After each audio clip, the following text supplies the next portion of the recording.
Are we rolling? Waiting on the signal. Waiting on.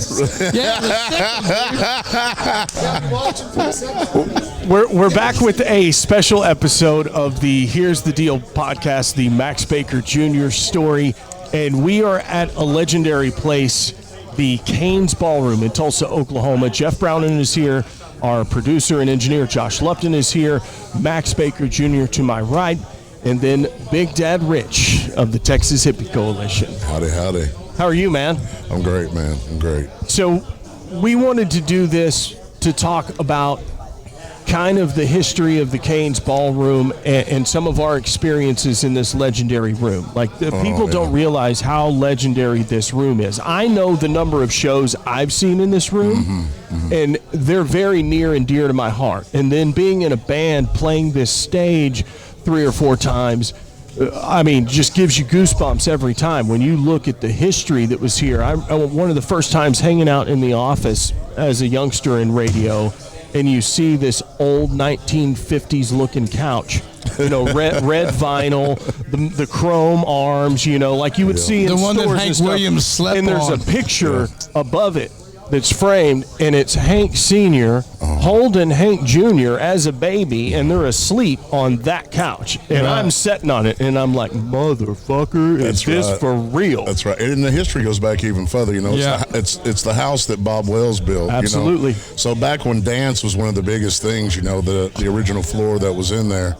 it was just a humongous ballroom. It was spring-loaded, too. No. I've met a lot of people that are like 80 to... a lot of people that are over the age of 80 tell me they met their lover here. Like this for a is nickel. for a nickel on a Friday night or whatever. So this was a happening place. You know what I mean? Everybody thought that it was spring loaded, but once they redid the floors, they pulled all that stuff up, and it wasn't spring loaded. Wow. There was space under there, but it wasn't spring loaded. It was just, I say it's just the magic of the room. Yeah, it could be. Yes. And that stage, the stage is built over the original stage. The original Correct. stage is still there. First time we played here, we played with Cross Canadian Ragweed. And how legendary is that? Because at one time, Cross Canadian Ragweed held the record for the most number of beers sold at a show at the Cain's Ballroom. It was that show. That place was the most packed I've ever seen Cain's Ballroom, and any pictures or anything. It was a crazy night. But the greatest thing about the end of the night is Cody came and got me, and he was like, "Hey, cowboy, we're going to go down here underneath the stage." And I was like, "What are we doing?" So we went down there, and he showed me the original stage. We done some little Oklahoma style smoking down there. Pre-788. Pre-788. Statute of limitations are running. You're okay. Well, good deal. It was Cody's fault. He lives in Texas now. They'd have to extradite him. It's a lot of paperwork.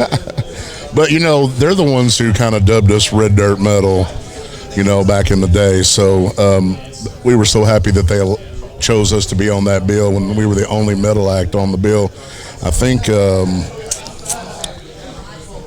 Wade Bolin was. I think he was there too. I mean, for me, I didn't get to see the show. I wasn't so lucky. I was held up in the hospital. That was after his accident. I know that they just announced another Hangover Ball, which they do every year around New Year's. He's playing. He's never quit playing. It'll be Cody playing, and I'm sure Waves in April, which is his son Dirk's band. I'm sure they'll John be playing. Fulbright's a part of that sometimes as well. Yeah, it's always a legendary lineup. Who's who of the Texas and Red Dirt scene. Oh yeah.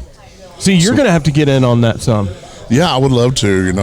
I will do anything with the Red Dirt world, man. It's just storytelling is it's what I'm a part of, so I'd be happy to share the stage with any of those guys. It'd be an honor. If you hear it out there and you're in the Red Dirt band or you want to tour together, we're all about it. So Rich, you're playing tonight. This is the annual Cancer Sucks benefit show, and you've played this Cancer Sucks show a few times in your career. I believe this might be my trifecta. It might be my third time. So since we're at the Cain's and we're telling these stories, tell me about the very first time you came to the Cain's Ballroom.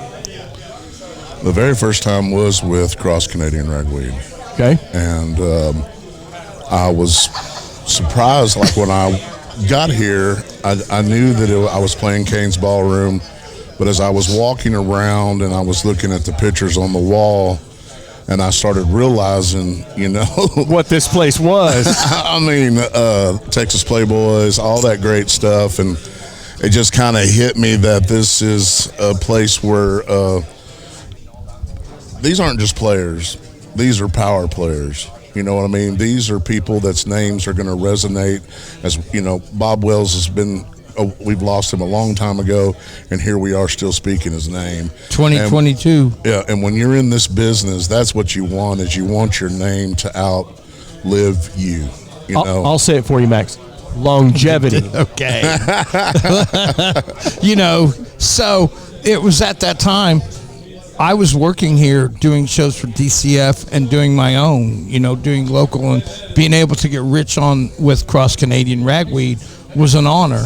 And at the time, that's right around that time I fell and hurt myself. So that was pretty much as far as it get. We were already in that red dirt world, right? And we were on our way. It just things got a little different.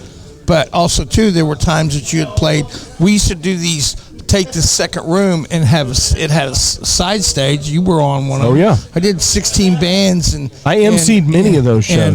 Hell, I had to make the commercials for those shows and mention every freaking band's name because those throw and goes with 100 bands, and the stage is small, the room is kind of small, so it was always a strange thing. But it happened. Yeah. That was the thing about it, is even though it was kind of strange, it was just like you just still couldn't believe that this was going on in this house. So the first time you headlined the Cain's Ballroom, what was that like? I was blown away. Like, I did not expect the numbers that we've seen. Because you guys have played in front of some big crowds in this room. Yes. I believe that the first time might have been like 900. It was under the time whenever we had a single at the time. I might have been pissed off and mad about it, as a matter of fact. And you were one of the people that helped push that and helped push us, helped made us. I've pissed off my bosses at every radio station I've been to since I met you, Rich. True. Very true.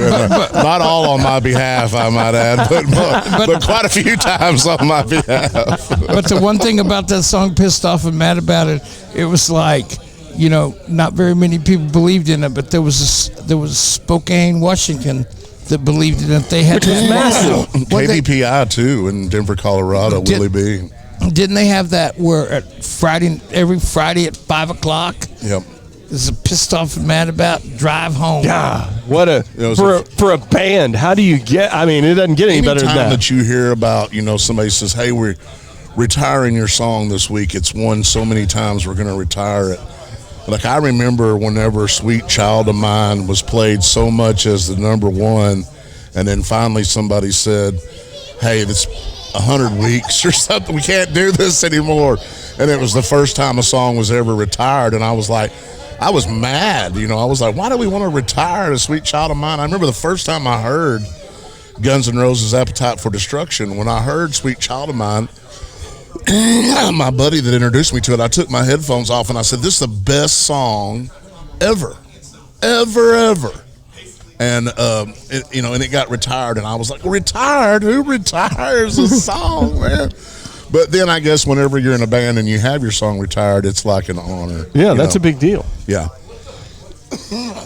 Well, Rich, we appreciate you sitting down and talking with us about the Cains. Hey, man, it's my pleasure. I've been listening to you guys ever since you started with this episode here with Max. I've actually when I listen, I only listen to it when I'm driving, but it is some of the best storytelling.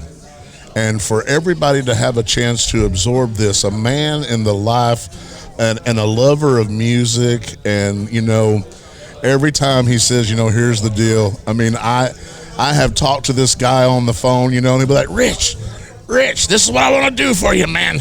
Here's the deal. I mean, I've heard it a million times, man.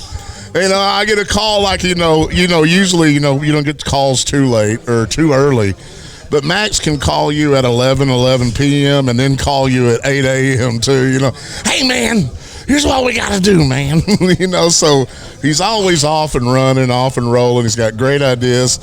And in this world, a lot of people can have great ideas. They just don't know how to implicate them.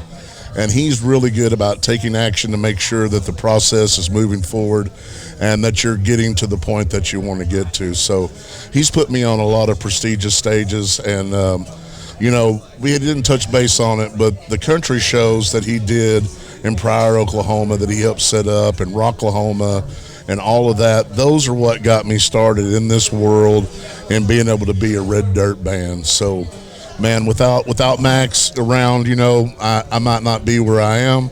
And I know that Max loves to smoke my weed.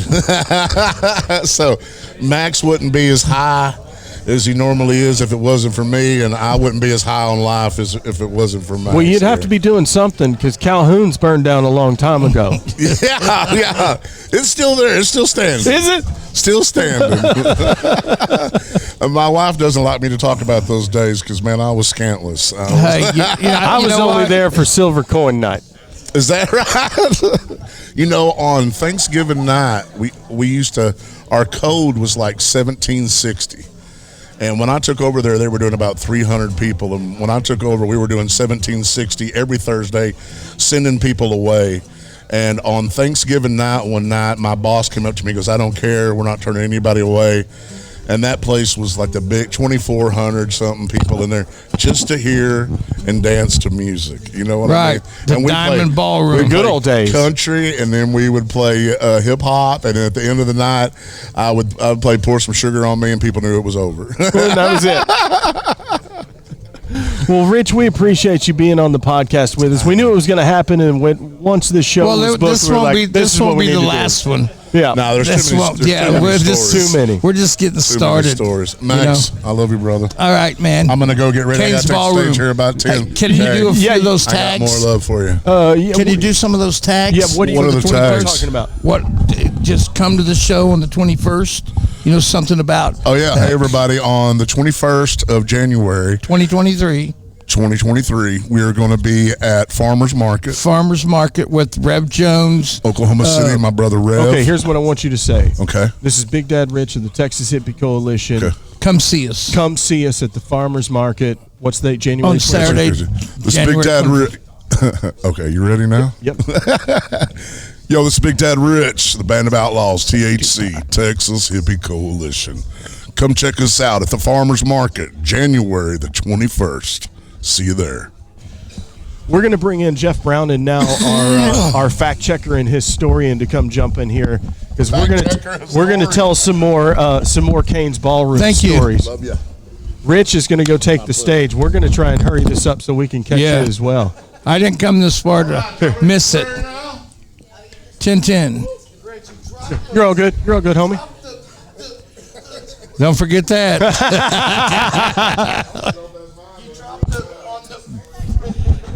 Hey, Josh, how are we doing on the camera on time? Okay. Hop in here, Jeff. And then also, too, I want to do something with Spike. Okay. All right, we've got Jeff Brown in, our fact checker and historian in here. Now, between you two, there's a lot of history in the Cain's Ballroom. Getting ready to do the prayer. Who's he praying? Yeah. Can we stop? Yeah, we can pause. Pause it. Yeah.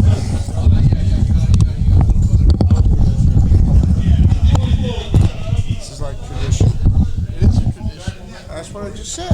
I said this is tradition. Is there actually a pause option? You guys want in? Security, y'all want to come on in? You guys want to jump in here? Yeah. Absolutely. Sinners, welcome. Yep. Well, I'm the biggest one. I used to always sit on the last pew in church. It was known as Sinners Row. In, right? All right, so You guys going at 10-10, right? 10-10. 10-10 and down. all right, so we brought in Jeff Brown, our historian and fact checker, Josh Lepton behind the board and behind the camera, Max Baker Jr. at the historic Cain's Ballroom. Max, what was the very first show that you saw at the Cain's? The very first show that I think I saw here was, I missed a lot of them. I would say the late 80s, 81. I remember seeing. That's the early 80s. Yeah, early 80s. I remember seeing Billy Squire here. I saw Johnny Winter here. This was all the stuff I remember in the 80s. It was a blur. Saw Commander Cody here, the Lost Planet Airman. Wow. That's random. 38 Special. Jerry Jeff Walker. Yeah. Did he sing any train songs? He did sing trains. Wow. And I was intrigued by it, but expanding my horizon to coming to shows in Tulsa. I'd seen a lot of shows. The classic one here was one of them I saw that in the '80s was Wasp, Metallica, and Armored Saint. On the same bill? Wasp didn't play. They had played in Wichita, and I saw that show. It was on Metallica Ride the Lightning tour, and Armored Saint, but Wasp didn't play. We smoked weed with Cliff Burton and became friends with Metallica that day. So no Robert Trujillo that day. No, it's Cliff Burton. And for the longest time I had his bass string. It was legendary moments of things, but branching out. I always fell in love with Cain's, and then later on in life with Jeff, we were able to. This is Larry Schaefer's house, Little Wing. This is where we would come here to get started, or him just to listen to him talk. Larry, Cherry, and Chan. And I know we talked about it, but what was the very first show that you worked here? Shit. I think the very first one I worked here was probably Pantera. Yeah. Pantera, My Sister's Machine, and Crowbar. I mean, I didn't actually That's work. a great lineup. I worked it, but I didn't actually work it. I was in there when Jerry did something. Yeah. You were learning, but I had been the street team, But at that time, this is where I met Steve Ray, Brian Cox. Yeah. A lot of cool dudes. Rick. Rick's no longer with us. Yeah, and it just so. One of the first shows I did, I would do him as Jeff's assistant, and we did a ton of them. Insane Clown Posse. I'm pretty sure the first time I met you was here at the Cain's, Jeff. It could have been. What show was that? I can't remember. I can't either. We've talked about Bob Dylan and how big of a Bob Dylan fan myself and Jeff are. Well, we were lucky enough to get picked to do Bob Dylan, and his rehearsals were here at the Cain's before he played. What he played 2 nights? Played 2 nights, yeah. 2 nights at Cain's. In fact, he started his tour here, didn't he? Yes, and First night of the tour.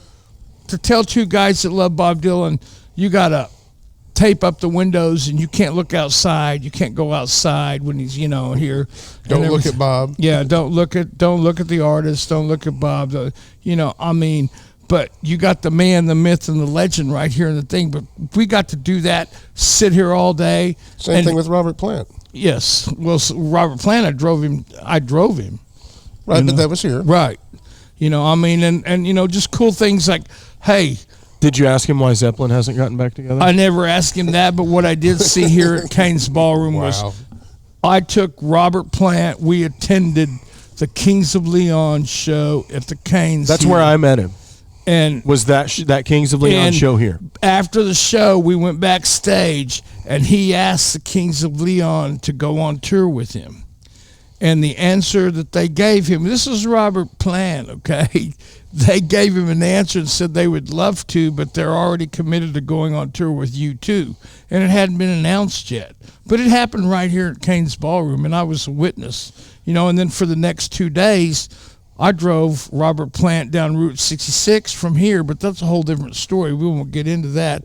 But let me ask you a question about Robert Plant, because you were telling me today something about Larry paid him with a car. Yeah, he played in... that wasn't for playing at Cain's. No, he played in Muskogee in Muskogee. And Larry Schaefer paid him with the Faith car. No More, and Larry Schaefer paid him in with the car. So I went with David Huff, and David was very close with Larry, and that was Robert Plant's fee. Wow. You know, and he had a lot of classic cars. I just didn't realize Robert Plant was on the barter system. Well, he did for them. I mean, I know Larry is. Muskogee. Wow. You know. Wow. I mean. Did you ever think Robert Plant would ever play Muskogee, Oklahoma? Stranger things have happened. You know, hey, I never thought Ice Cube would play Grant, Oklahoma. That's no joke. You know, so that Kings of Leon show, I'm working in radio in Tulsa. Kings of Leon were a big deal at alternative radio. I come to the show, and my favorite place to watch a show at the Canes was always standing just to the right of the front of house. You know, front of house is raised. It's got that, you know, that little separate, you know, built area. Stand just to the right. I could see perfectly. The sound is great. And I'm standing there, and I keep looking to my left right next to the soundboard, and I'm going, son of a bitch, that's Robert Plant. Like, that's got to be Robert Plant. And I keep telling myself this all the way through the Kings of Leon set until finally I'm like, that's totally Robert Plant. Like, I'm going up and saying hello. And I was so nervous. I walked up there, and I just said, hi, nice to meet you, and shook his hand, and that was like all I could get out. That was it. So did you ever come to Cain's before they remodeled it? Oh, yeah. Okay. First show I went to here was George Clinton. P-Funk? Or Funkadelics? And it was awesome. It was the P-Funk All-Stars. Hey, listen, those, before they... Drop ceiling, the whole nine, the bathrooms on each side of the stage. What is now Bob's and the restrooms, that was a machine shop. Correct. I was standing there waiting in line, and the guy's got the garage door open, and he's grinding on a fender and sparks flying. And well, you know, Larry used to own the buildings across the street. Oh, really? Aren't there anymore. Yeah, he had Precious Metals over there. You know, but I mean, because this whole area was industrial. Every bit of it. You know, there was a point in time when this whole area was dark. And we sit in this dressing room, you know, I can look around and see shows that I was part of or put on, you know. I remember coming in this room when it was just a storage room. They had an old PA stacked out here and signs. What was your first? Wasn't even on. What was your first show at the Canes? Jay, I can't believe it, but I really don't know. I really don't remember. It was just a thing where it just happened. You know, I can, and one of the things that will always be very dear to me and to my heart is with the local scene, I was able to do metal in Cain's Ballroom with 16 local bands on 2 stages and sell the place out. You know, that's where we broke THC. That's Elements, Spooky Fruit, Pit Bulls on Crack. You had me co-MC a show with Mike Cook, and on the poster it said emceed by the midget and the tall guy. Which one were you, Jay? The midget. You know, of course and just and like Mike's taller than all of us. You know that, right? Vast 2, Fail Safe. You know, you even brought Horse Called War up here to play in Tulsa. Jacob. What was Jinx's band? Underside. You know, I mean, Element. You brought Element up here. I mean, well, it got to the point where these bands were workable, and they would trade out. If they played here at Cain's and helped us, then we played them at the Diamond, you know, and with sets and all that. And at one point, we had a pretty good thing going on, you know. I mean, and we were able to break bands like Hinder. The Ricket shows that were here that were big, you know, there was a few of those that were big. You know, I mean, it's the music scene in Oklahoma and the music scene all over the world. I mean, just like I was saying earlier, to me, there are only 5 venues that are like godlike, legendary, that I consider very dear to me. One is Red Rocks. Not in any personal order. One is the Ryman Auditorium, Cain's Ballroom, Billy Bob's. You know, I mean, though these rooms that I say like that, they have a feel for it, and you can feel it. It's the magic. It's and to be part of it. Some Clutch shows here were legendary. Dude, I can't even begin to put in order the how incredible some of the clutch shows I've seen What in about this the room. Gore shows? The Gore shows, absolutely. Or ICP. The ICP shows. I mean, you know, Cramps. the Cramps. I saw the Cramps here. I mean, you know, no, the Cramps show I saw that you did, that was at the other side. yes, That wasn't here. But then you get into like, okay, this is where Van Halen first touched down in Oklahoma. You got to First say was this. You got to say the Sex Pistols. Sex Pistols I were here. put my hand in that hole. you know, I put my fist were they in the personal? hole. I mean, they made a band called Life, Sex, and Death made a record here. LSD. And the singer slept under the highway. You know, he was a fake bum. All right, so Jeff, your top 5 shows you've seen at the Cain's Ballroom. Oh wow. Wow. Okay. Wow, that's tough. Okay. Jerry Lee. It's coming to you next, so be thinking about it. I mean, Jerry Lee, David Allen Coe, Leon Russell.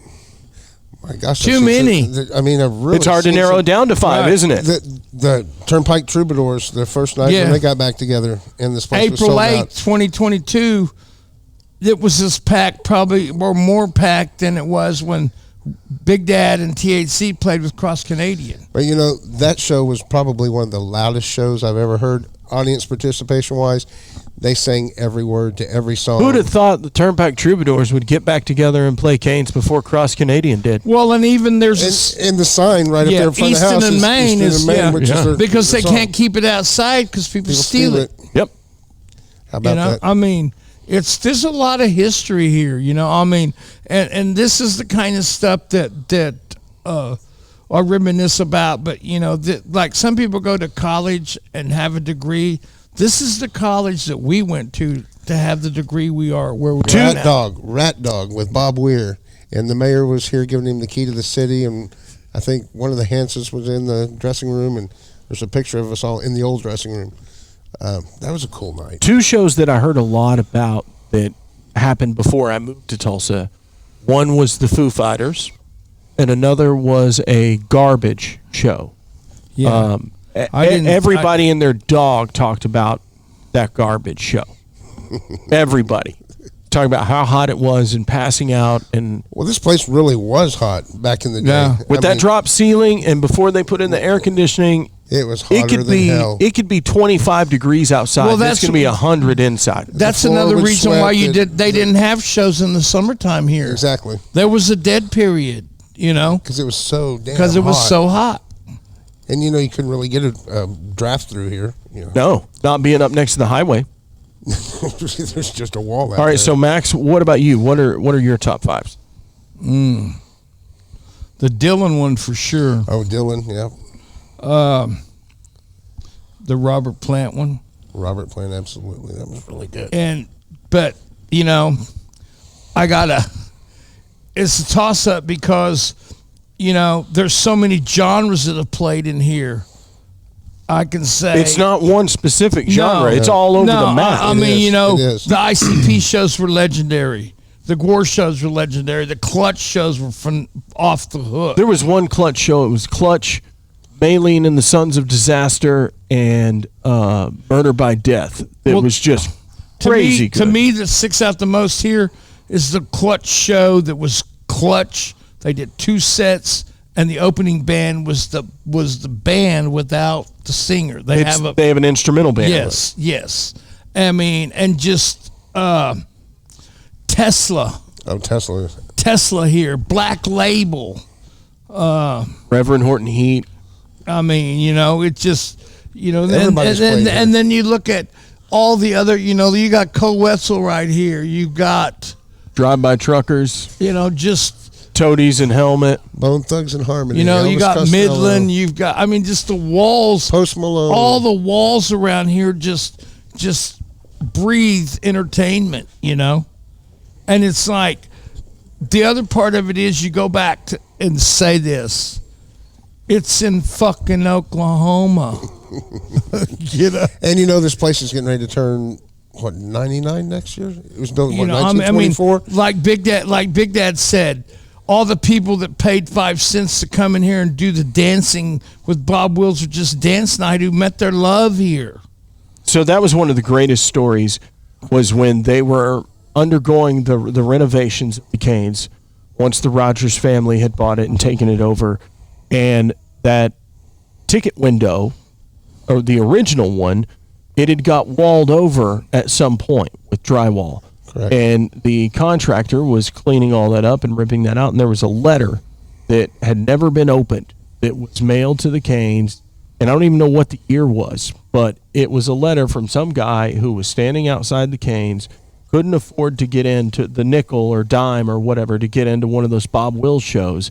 And Bob Wills actually paid the dime and said, if you have a good time, you can mail me the money. And it was the guy saying how good of a time he had and was mailing the dime to Bob Wills and mailed to Cains. It sat there on that ledge forever until they found it. You know, there used to be a picture of the lady that worked in the box office for years. There used to be a picture of her in the box office. An 8x10 glossy. I can't remember what her name was. Well, Max, this has been a lot of fun, and I'm a huge fan of the Cain's Ballroom, and so sitting here telling stories with you in a venue where we've been a part of shows together. Yeah. I mean, here's the thing.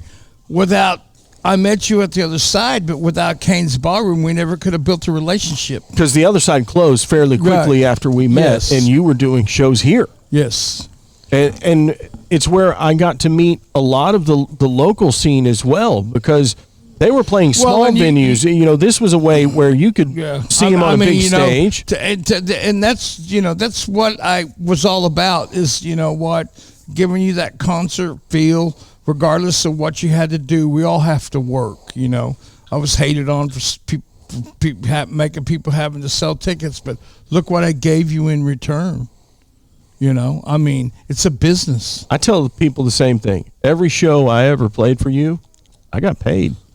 I worked, but I got paid. Tickets. It's just a matter of how you did it. If you show up to work and you don't work, you don't get paid.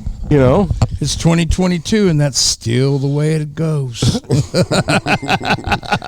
What about the participation trophies? You don't get those in the music business, right? Do you? No, not everybody's equal. All right, that's it. Yeah. So let's. You got time? We could do one bit with Spike. Yep.